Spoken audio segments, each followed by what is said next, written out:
Hello all, welcome to the continue video for chapter number 5, part 2, and also welcome to my channel Crystallized Science. So, as we have seen that there are two types of organism based on the quantity of the cell. That is, if there is one cell, then it's unicellular organism. But if there is more than one cell, then it can be defined as multicellular organism. But the question remains or the arises is that how does these organisms survive in the environment, or how this organism performs their basic life functions to survive. This is the main question, right? So, see, unicellular organism is having only one cell. How can they survive? We can consider that multicellular organism may be having more than one cell, so they can do their life activities easily. But how can unicellular organism perform their activities? That will be answered in this video. Okay, so let's begin. See, how does living cell performs basic life functions? We know that division of labor is common for multicellular organisms like humans. देखो division of labour है बहुत ही एक common चीज है तो multicellular organism जैसे कि human है एनिमल्स है उसमें होने वाला डिवीजन ऑफ लेबर। डिवीजन का मतलब क्या, कोई भी एक काम है उसको डिवाइड करना, ठीक है, उसको हम डिवीजन बोलते हैं। डिवीजन ऑफ लेबर का मतलब क्या, एक काम का डिवीजन करके वो एक काम एक पर्टिकुलर व्यक्ति और एक पर्टिकुलर सेल कर सकता है, एक पर्टिकुलर पार्ट कर सकता है, उसको डिवीजन ऑफ लेबर। जैसे कि मैंने एग्जांपल दिया है, हार्ट है वो पंपिंग करेगा ब्लड का, तो वो ब्लड का पंपिंग करेगा, यही तो कारण है कि ब्लड है वो पूरे शरीर में पहुंच जाता है। सेम स्टमक क्या करता है, वो सिर्फ फूड है उसको डाइजेस्ट करने का काम करता है, वो कभी विजनरी काम करता नहीं है। So the work is assigned to a different part for a different functions. This is known as division of labour which is too common for multicellular organism. ठीक है, हाथ का काम पैर नहीं करता है, नाक का काम आंख नहीं करता है, ठीक है।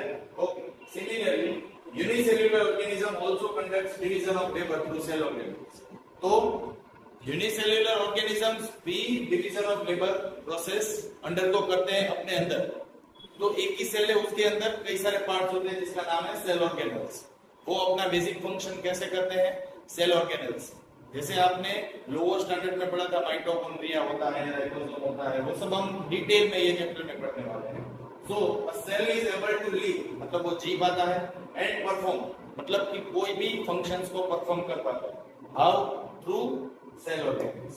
Okay, and I have given some example like raphia, smoothia, ribosome, mitochondria, ठीक है, ये सब उसके examples हैं जिसका function अलग अलग होता है, जो एक ही सेल के अंदर होता है। जैसे कि आप अमीबा कंसीडर करो तो उसमें सब सेल ऑर्गेनल्स भरे पड़े होंगे, ठीक है। इसमें ट्रांसपोर्टेशन भी हो जाता है, डाइजेशन भी हो जाता है, एक्सक्रीशन भी हो जाता है, सब लाइफ प्रोसेस हो जाता है, right? It's clear to you? Okay,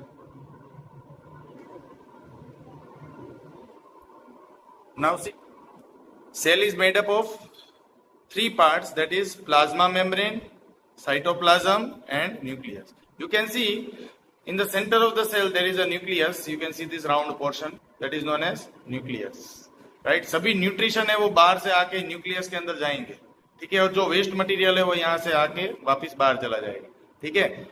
ये जो बीच वाला पोर्शन है, the intermediate portion between plasma membrane and nucleus, this portion that is known as cytoplasm.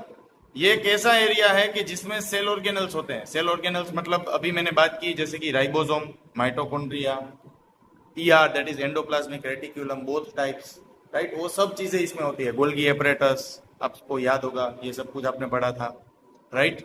आगे, द बाउंड्री और the entry point of any of the foreign material will take place from this membrane that is known as plasma membrane और nuclear membrane, ठीक है। ये एक entry point है, आप देख सकते हो, ये बाउंड्री जो पेरिफेरी है पूरे सेल की, उसको हम बोलते हैं प्लाज्मा मेम्ब्रेन। एंट्री और एग्जिट पॉइंट यहाँ से होता है प्लाज्मा मेम्ब्रेन से। एंट्री मतलब कोई भी न्यूट्रिशन अंदर आता है या भी कोई भी वेस्ट मटेरियल बाहर जाता है, ये दोनों चीज किससे होगी, प्लाज्मा मेम्ब्रेन से होगी। Okay, clear everyone?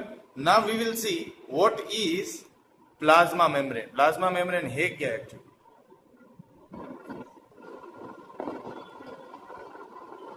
Okay, now let's see the next topic, that is plasma membrane और cell membrane. Plasma membrane cell membrane बोलते हैं, न्यूक्लियर मेम्ब्रेन नहीं बोलना, क्योंकि न्यूक्लियर के जो बाहर का कवरिंग है उसको न्यूक्लियर मेम्ब्रेन बोलते हैं।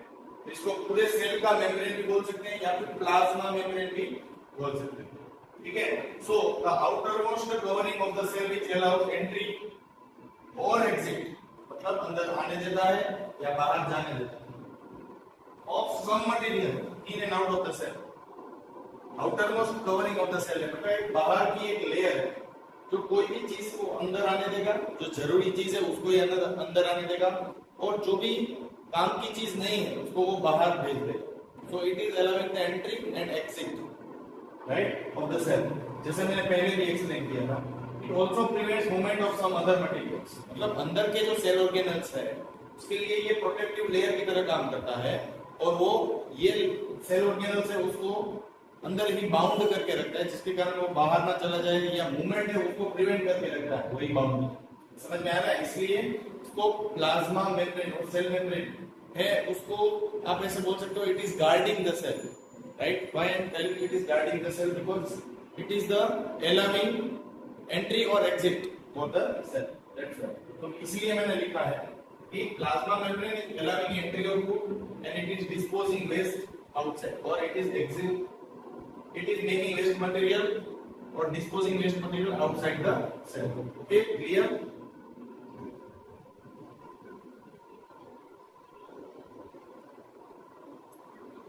Now see, as I have told you that there is entry and exit of some substance through plasma membrane, मतलब कि थोड़ी बहुत सब्सटेंस है वो अंदर आएगी और जो काम की चीज नहीं है वो सब बाहर चलेगी। पर ये होगा कैसे? तो the question is how movement of substance takes place in cell. Cell के अंदर सब्सटेंस बाहर जाएगी और अंदर आएगी कैसे? चलो देखते हैं। सी, गैसियस स्टेट वाला जो भी चीज है, मतलब कि गैसेस है लाइक कार्बन डाइऑक्साइड और oxygen, they can move across cell membrane by process called diffusion. वो सेल मेम्ब्रेन के अक्रॉस मूव हो सकते हैं, मतलब उसके ऊपर से जा सकते हैं या उससे बाहर निकल सकते हैं या अंदर भी आ सकते हैं। कौन सी प्रोसेस से? डिफ्यूजन से। अब ये डिफ्यूजन प्रोसेस है क्या? मैंने नीचे लिखा है, it's a definition, you can note it. Spontaneous मतलब अभी के अभी मूवमेंट होगी सब्सटेंस। क्यों मूवमेंट होगी? क्योंकि कुछ डिफरेंस आया, इसका डिफरेंस आया, पॉपुलेशन का डिफरेंस आया, कंसंट्रेशन का डिफरेंस आया। समझ में आ रहा है? Right? So spontaneous movement of a substance from higher concentration to lower concentration। Higher का मतलब एक जगह पे पॉपुलेशन बहुत ज्यादा है, और लोअर कंसंट्रेशन का मतलब एक जगह पे पॉपुलेशन बहुत कम है, राइट? सो कंसंट्रेशन डिफरेंस आया, कंसंट्रेशन डिफरेंस आया, उसके कारण ही एक मूवमेंट डेवलप होगी सब्सटेंस की सेल के अंदर, जिसके कारण वो चीज बाहर जाएगी या अंदर आएगी। कैसे होगा? हम दो केस देखेंगे। एक में कार्बन डाइऑक्साइड है वो बाहर निकल रहा है, because for the cell carbon dioxide is a waste material, so it must be excreted out of the cell, right? So first we will see excretion process, और दूसरी चीज हम देखेंगे कैसे ऑक्सीजन कैसे वो अंदर आता है। Let's start. सी, इसमें आप देख सकते हो एक सेल है, सेल के बीच में न्यूक्लियस है, ये प्लाज्मा मेम्ब्रेन है, as you can see. Carbon dioxide की पॉपुलेशन देखो सेल के अंदर बहुत ज्यादा है, CO2 CO2 CO2 CO2 CO2, approximately many molecules are there of carbon dioxide। बाहर आप देखो, बाहर के एनवायरनमेंट में, एक्सटर्नल एनवायरनमेंट, सेल के बाहर आप देख सकते हो बहुत ही कम कार्बन डाइऑक्साइड है। तो क्या हुआ? कंसंट्रेशन डिफरेंस आया, यहाँ पॉपुलेशन ज्यादा है, यहाँ पॉपुलेशन कम है। क्या होगा? It will flow from higher concentration to lower concentration. तो ये कार्बन डाइऑक्साइड है वो धीरे धीरे बाहर चले जाएगा, राइट? तो एक्सक्रीशन प्रोसेस हुई, राइट? इसकी कंसंट्रेशन बढ़ गई, इसने क्या किया? अपने सब मॉलिक्यूल्स को धक्का मार के बाहर निकाल दिया। सेम वे ये सेल को चाहिए क्या? ऑक्सीजन चाहिए, right? So cell would be trying to have low concentration. अगर सेल में ऑक्सीजन का मात्रा कम हो गई और वही ऑक्सीजन का पॉपुलेशन या मात्रा है वो बाहर बढ़ गई, मतलब एक्सटर्नल एनवायरनमेंट में पॉपुलेशन बहुत ही ज्यादा है, it is a high concentration, तो अब क्या होता है? आप सोचो, हायर कंसंट्रेशन से फिर से क्या होगा? वो लोअर कंसंट्रेशन में सभी ऑक्सीजन है वो आते रहेंगे, इसलिए मैंने यहाँ पे लिखा है end. So in this way diffusion process take place from higher concentration to lower concentration. पर दोनों में देखो, इसमें हमें ऑक्सीजन चाहिए फॉर द सेल्यूलर एक्टिविटीज। इसलिए क्या हुआ, बाहर से ऑक्सीजन हमने लिए, सो इट इज एक्सेप्टेड। तो देखो इसके पहले मैंने लिखवाया था it grants the permission for some of the substance. याद है ना, प्लाज्मा मेम्ब्रेन है वो तब कार्बन डाइऑक्साइड की एंट्री परमिट नहीं करेगा, वो सब कंट्रोल प्लाज्मा मेम्ब्रेन के ऊपर ही होगा। वो कब करेगा, एग्जिट कंट्रोल कब करेगा, जब को कुछ कॉन्सेंट्रेशन डिफरेंस दिखाई देगा कि अंदर के कार्बन डाइऑक्साइड बहुत बढ़ गया है, तब उसको बाहर डालना है, तो क्या करना पड़ेगा, डिफ्यूजन प्रोसेस होती है, ठीक है ना। बाहर का कॉन्सेंट्रेशन की राह देखनी पड़ेगी कि बाहर की कॉन्सेंट्रेशन कब कम हो और अंदर की कॉन्सेंट्रेशन कैसे ज्यादा हो, तो अंदर से कार्बन डाइऑक्साइड के सब एटम से वो बाहर चले जाए। सेम वे इसको किसकी राह देखनी पड़ेगी, ऑक्सीजन चाहिए तो सेल को राह देखनी पड़ेगी कि अंदर जो सेल ऑर्गेनल्स है जो भी ऑक्सीजन ले रहे हैं उसमें अमाउंट कम हो गया है, मतलब लो कॉन्सेंट्रेशन, तब वो हायर कॉन्सेंट्रेशन से एक्सेप्ट कर पाए। समझ में आ गया। Now see, as we have noticed that gaseous substance will follow the law of diffusion, that is the flow from high concentration to low concentration. Same way water will also obey law of diffusion. पानी है वो भी law of diffusion को follow करने वाला है, मतलब fluid वाली जो भी सब्सटेंस है वो भी लॉ ऑफ डिफ्यूजन फॉलो करेगी। मतलब कि कोई भी चीज है वो हायर कॉन्सेंट्रेशन से लोअर कॉन्सेंट्रेशन में फ्लो होने वाला लॉ है, उसको लॉ ऑफ डिफ्यूजन बोलते हैं। बहुत ही simple. Okay, now what how does water follows law of diffusion, by which process, that is osmosis. What is osmosis, the movement of water through selectively permeable membrane. Selectively permeable का मतलब क्या होता है कि एक ऐसी मेम्ब्रेन जो सब चीज को एंट्री या एग्जिट होने नहीं देगा, थोड़ी बहुत ही चीज को एंट्री एग्जिट होने देता है। जैसे कि आप वाटर फिल्टर करने के लिए वाटर फिल्टरिंग नेट्स यूज करते हो जो फनल शेप में होती है, वो डस्ट पार्टिकल को परमिट नहीं करता है पर पानी को परमिट करता है। So it is an example of selectively permeable membrane which allows some amount of size of particle to pass through it and it blocks some particle. Okay, so the movement of water through selectively permeable membrane उसको osmosis बोलते हैं, ठीक है। और osmosis के अंदर भी law of diffusion follow होता है। See, what is osmosis? See, osmosis is passage of water from region of higher water concentration, मतलब एक पानी जो बहुत ही ज्यादा concentration में, ठीक है, through a semi permeable membrane to a region of lower water concentration। मतलब कि osmosis है वो होगा कब, जब कॉन्सेंट्रेशन का डिफरेंस हो, मतलब कि हायर वाटर कॉन्सेंट्रेशन हो और लोअर वाटर कॉन्सेंट्रेशन। और फ्लो कैसे होगा, एक मीडियम जिसमें हायर वाटर कॉन्सेंट्रेशन है वहां से वो जाएगा दूसरे मीडियम में जहां पे लोअर कॉन्सेंट्रेशन ऑफ वाटर है, पर उसके बीच में होना क्या चाहिए, ये वाली चीज होनी चाहिए, सेमी परमिएबल मेम्ब्रेन हो जाए। अभी हायर कॉन्सेंट्रेशन से पानी जाएगा लोअर कॉन्सेंट्रेशन में, और ये सेमी परमिएबल मेम्ब्रेन क्या करेगा, थोड़ी बहुत चीज को अलाउ करेगा, थोड़ी बहुत चीज को अलाउ नहीं करेगा, राइट। माइक्रोन मतलब कि माइक्रोमीटर स्केल में होगी वो वाली चीज को वो अलाउ करेगा, बाकी अलाउ करेगा नहीं, ठीक है। Now this osmosis itself is divided into 3 part, मतलब कि हमें पानी की मूवमेंट करवानी है, क्योंकि कई सारी सब्सटेंस की मूवमेंट है वो पानी से होती है, ठीक है। तो हम क्या करेंगे, कोई भी एक सेल को वाटर वाले मीडियम में रख देंगे, कोई भी एक सेल को पानी वाले मीडियम में रख देंगे, and we will try to find how osmosis take place, and on the basis of this it is divided into 3 parts. Which are they? We will discuss. So in order to give you idea of the 3 cases of osmosis, I have drawn some diagrams over here. I have taken one beaker. As you can see in this beaker, the water level which I have taken is more than that of cell, right? In the second case, I have taken a beaker in which the water level is same as that of the cell, and in the third case I have taken a beaker in which there is a too less amount of water but there is more water inside the cell. So these 3 cases we will discuss. Okay, so let's begin with our first case. See, water around the cell, or around the cell means पानी का medium जो beaker के अंदर है बहुत ज्यादा, मतलब पानी का लेवल बहुत ज्यादा, water level is too much outside the cell. So what will happen? Water will flow from higher concentration to lower concentration through which membrane? Through this semi-permeable membrane. Semi-permeable membrane. से flow होगा। पानी कहां से flow होगा? बाहर से। Beaker का जो पानी था बाहर से वो अंदर रहेगा सेल के अंदर। So I have written water flow inside. If medium surrounding cell has higher water concentration, then cell will gain water. Gain का मतलब पानी खींच लेगा, राइट? और ऐसे वाले सॉल्यूशन, इसको सॉल्यूशन क्यों बोला है? इसमें पानी यूज हुआ इसलिए इसको हम सॉल्यूशन बोलते हैं। बाहर का पानी है वो बहुत ही ज्यादा है, राइट? तो ऐसे वाले सॉल्यूशन का नाम है हाइपोटोनिक सॉल्यूशन। क्या नाम है बेटा? Hypotonic solution.